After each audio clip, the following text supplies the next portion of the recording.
সুপ্রভাত বন্ধুরা, কেমন আছেন সবাই? নিশ্চয়ই ভালোই আছেন। সামলিজ লাইফস্টাইলে আবারও একটা নতুন ব্লগে আপনাদের সকলকে সুস্বাগতম।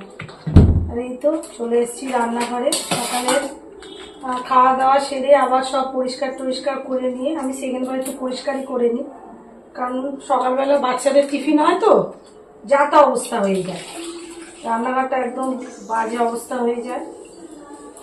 যা আপনাদের সাথে কথা বলতে বলতে দুধটা অন্য জায়গায় ঢেলে ফেললাম। তো সেকেন্ড বার চলে এসেছি, টিফিনও খাওয়া হয়ে গেছে। আজ করেছিলাম কুমড়োর তরকারি আর রুটি, তো সেটা খাওয়া হয়ে গেছে। আর এই দুধটা বসিয়ে দিচ্ছি, আর এদিকে ভাত বসিয়ে দিয়েছি।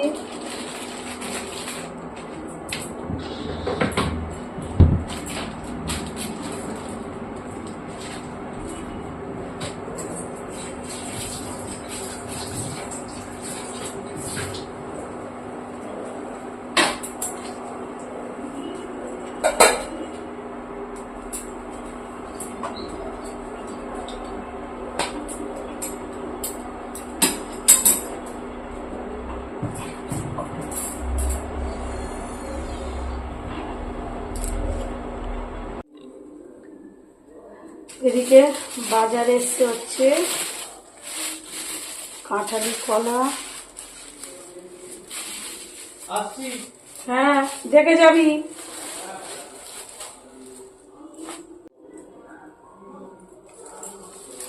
আর পালং শাক নিয়ে এসছে, মূলো সহ মূলো শাক।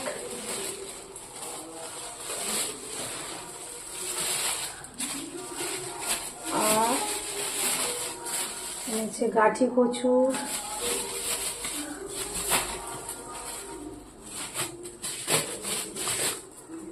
আর শিম।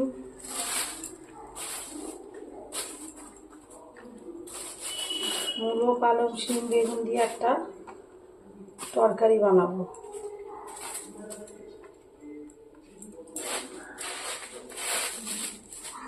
এগুলো ধুতে হবে, আলাদা আলাদা রাখলে না ধুতেও সুবিধা হয়। আর আনা হচ্ছে টমেটো আর কাঁচা লঙ্কা। যাই হোক, এই ভাজা রয়েছে। মূলো শাকটা ফেলবো না, একদিন রান্না করে নেবো।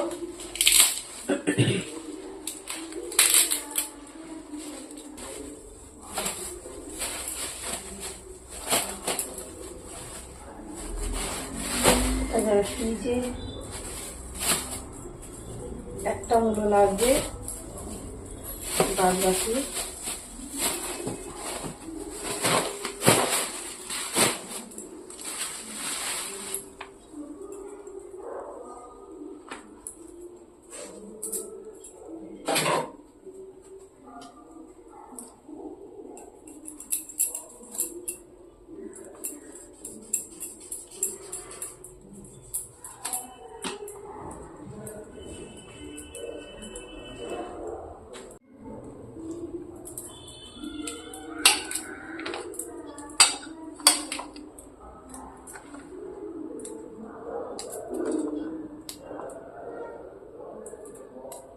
লঙ্কার বোঁটাগুলো পরিষ্কার করে রাখলে না লঙ্কাটা অনেক দিনই যায়।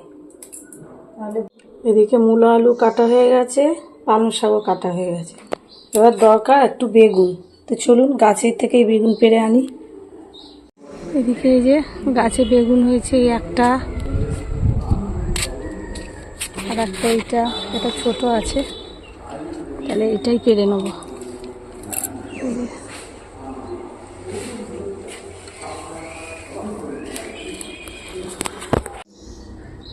বেগুন কাটার জন্য জল নিয়ে নিয়েছি। বেগুন আবার নাকি মানে কেটেই সঙ্গে সঙ্গে জলে দিতে হয়, সেই জন্যই। যাই হোক, এই যে গাছের বেগুন তুলে রান্না করছি, এইটাই একটা ভালো লাগছে। একটা দুটো গাছ বসিয়ে রাখলে কিন্তু বেশ ভালোই হয়। এটা নাহলে এখন যেতে হতো বাজারে, আমরা বেগুনটা খুব কমই খাই, একদম ফ্রেশ আছে বেগুনটা।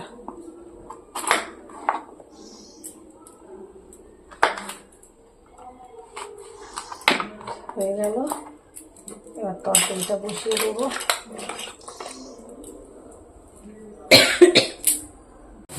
এদিকে আমার সিটিটা বার করে দেবো এবার।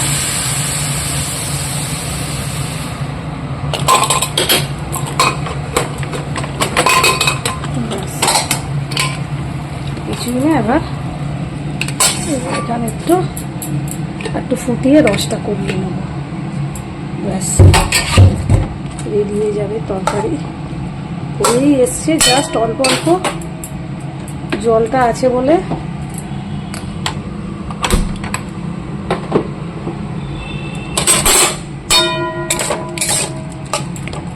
কত তাড়াতাড়ি হয়ে গেল বলুন তো।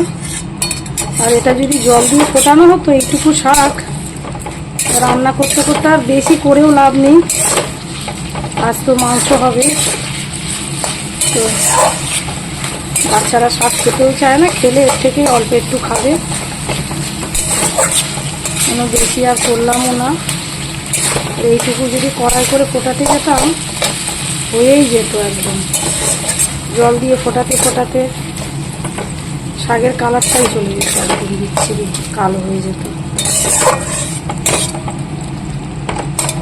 যাই হোক, তা হয়ে গেছে, এবার নামিয়ে নেব। এদিকে করব মাংস, তেল দিয়ে দিলাম।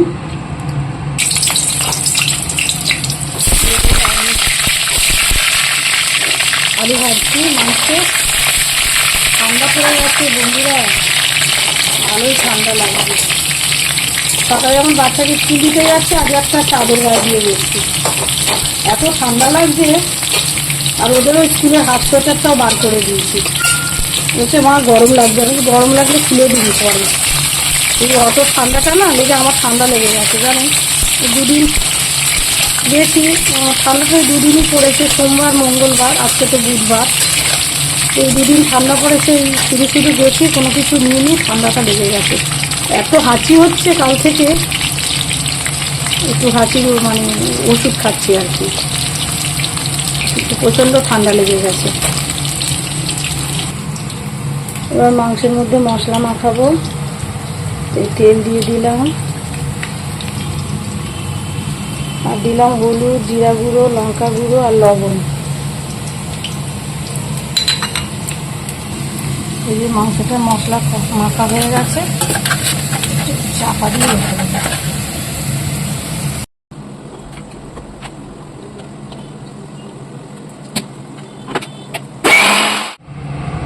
এদিকে আলু ভাজা হয়ে গেছে, তুলে নিয়েছি। এবার তেল দিয়ে দিলাম, তেলের মধ্যে দিয়ে দিলাম হচ্ছে তেজপাতা আর গোটা গরম মশলা। এদিকে তেল গরম হয়ে গেছে, দিয়ে দিলাম পেঁয়াজ। মাংস রান্না তো খুবই সোজা, আসলে তা না, যে কোনো রান্নাটাই আমাদের কাছে সোজা, কিন্তু আমাদের ইচ্ছাটা, মানুষের ইচ্ছাটা মেন ম্যাটার করে। মানুষ ইচ্ছা থাকলে সব পারে, রান্না কেন সব কিছুই করতে পারে, ঠিক ভালো হয়। মন দিয়ে রান্নাটা করতে হয়।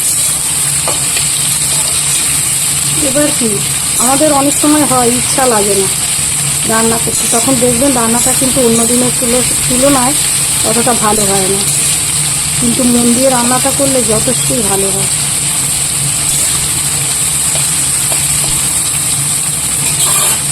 এদিকে পেঁয়াজ টমেটো ভাজা হয়ে গেছে, দিয়ে দিচ্ছি হচ্ছে মাংসটা।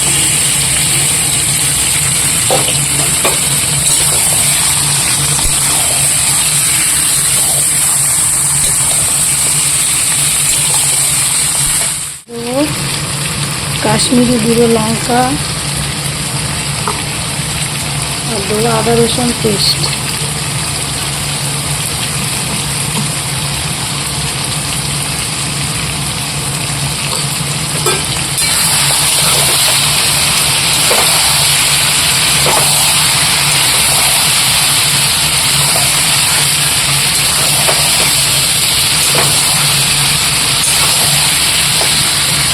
বসাচ্ছি,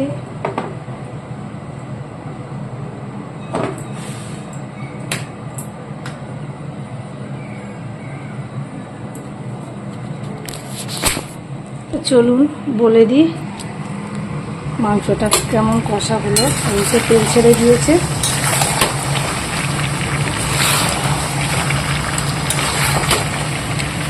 একদম ভালো করে কষে নিয়েছি। এবার জল দিয়ে দেবো।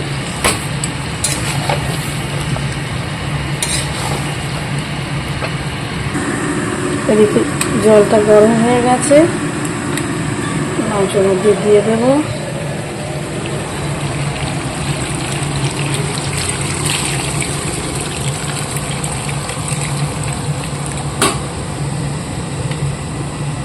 মাংসটা হয়ে গেছে, দিয়ে দিলাম একটু গরম মশলা।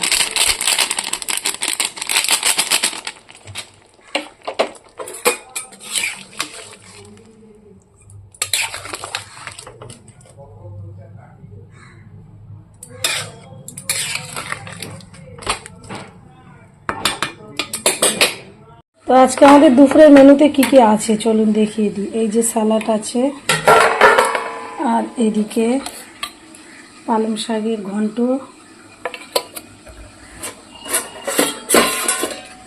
এদিকে আছে ইলিশ মাছ ভাজা, ইলিশ মাছের তেল, এটাতে তো ভাত আছে, আর হয়েছে মাংস। ব্যাস এই দিয়ে আজকে দুপুরটা জমিয়ে খাবো। তো চলুন আজকের মতন এখানেই আমি আমার ব্লগটা শেষ করছি। তো tata, bye bye, see you again. আবার দেখা হবে নেক্সট ব্লগে। টাটা।